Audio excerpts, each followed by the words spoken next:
Before I start, I would like to say that this video was made only with the intent to shed light on what goes on in the streets of Solwezi. It is also a way to remember the people that played a part in making Solwezi what it is today. This video is not intended to arouse or influence any form of violence. Furthermore, most of the information in this video is from rumors and speculation that is well known to the people of Solwezi who have been in Solwezi for more than a decade. Please subscribe to my channel and leave a like. I want to be dead. I don't want to be in jail. I want 100 fucking million.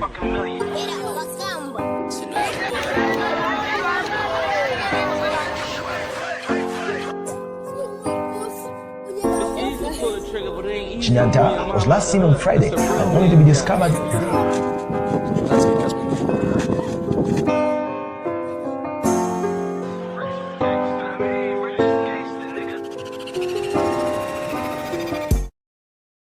Story of Chandra and Mbaka.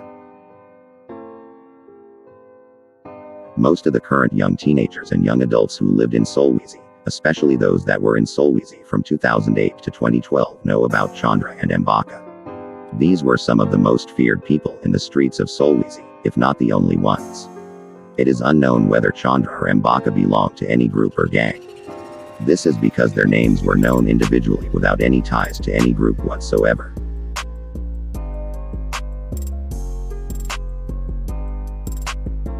Rumor has it that Chandra and Mbaka were sworn enemies. This might not necessarily be true because there hadn't been any incident in which the two fought each other.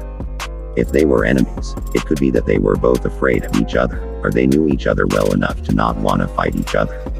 Again, these are just rumors that speculated. It is fair to say both of them terrorized Solwezi just like Chick Nigga and Mayweather from the Copper Belt terrorized the towns they were in. It has been said that people knew Chandra and could tell it's him from a distance because of the way he walked and the way his neck bent forward, almost like the neck of a boxer getting ready to start a boxing match. It is not really known how Mbaka looked given we mostly just heard rumors about him.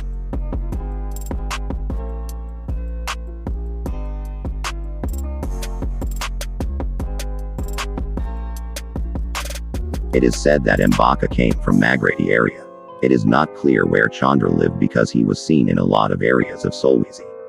However, it is very likely to think that he came from Kandundu area. Both Chandra and Mbaka were known to be fierce troublemakers. By this I mean they used to beat people up mercilessly, inconsiderate of the place they are in. They really didn't care. To some extent people called them untouchable, because there was no known rumor of either of them getting beaten by anybody. The only people they might have feared are the police. Rumor has it that they were both wanted by the police. Even so, there were rumors that Chandra did exchange fists with a police officer, whose identity remains unknown. It is said that Chandra won the fight and managed to escape, and that is somewhat what made his name so broad in Solwezi. Mbaka was known for never losing a fight too. Rumor has it that if people needed someone to get beat up they would go and get Mbaka as their backup. It is really funny how the two never met. They probably did hear about each other if they hadn't met, because their names rang bells at the same period in time. During either 2013 or 2014 an incident occurred, where Chandra had beaten up a student who was known mostly for doing music, but also for portraying himself as a tough guy. His name was Dino Bajo. Dino Bajo was well known at that time in Solwezi. His music was well known because he sang in local language. He was well known and admired, especially at the school he used to go to at the time, Faith Christian Trust Academy. It is not known where he is now. The most intriguing thing about this incident is that Chandra had gone to the school and early in the morning the same time students go to school. He even attended the morning devotion school service. It is said that the teachers were scared of him and as a result couldn't tell him to leave, in fear of what would happen if they did, knowing he was a savage.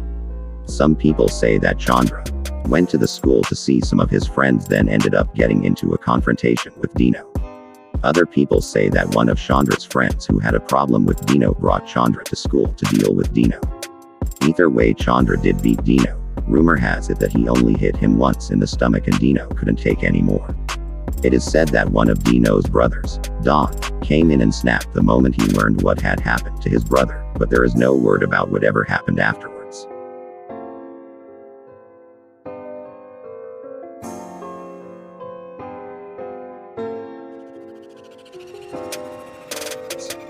Chandra was a real menace to society.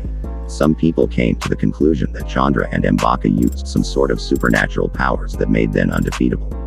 Chandra's name itself caused people to get goosebumps. Nobody wanted to get in trouble with him. The same was said about Mbaka. Rumor has it that Mbaka liked hanging around at Steve Moore Bar in town center of Solwezi. That's where he used to get in trouble. The number of people that might have had a bad encounter with the two is not known, but it is safe to say there must have been a lot of people who had bad encounters with them, looking at how well known they were and the fear their names brought out in people. But like I have already told you, these are all rumors. They might be true, or they might not be completely true. It is not known where Mbaka is now, but it is known that Chandra is most likely not in Solwezi and has moved to Kidway. During the recent years, it seems that Chandra has decided to leave the street life in order to pursue the most important things in life, such as starting a family and being a believer of God.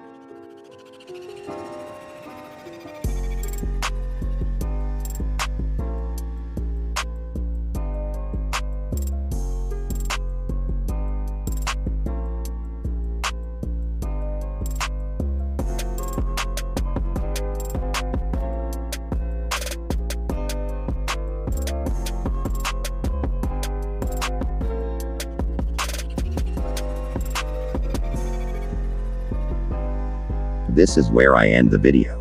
All the information in the video is from rumors from the streets of Solwezi. It is not to be taken as facts. I hope you enjoyed the video. Please like and subscribe to this channel and click the notification icon to receive more Solwezi street stories like this one. Thank you.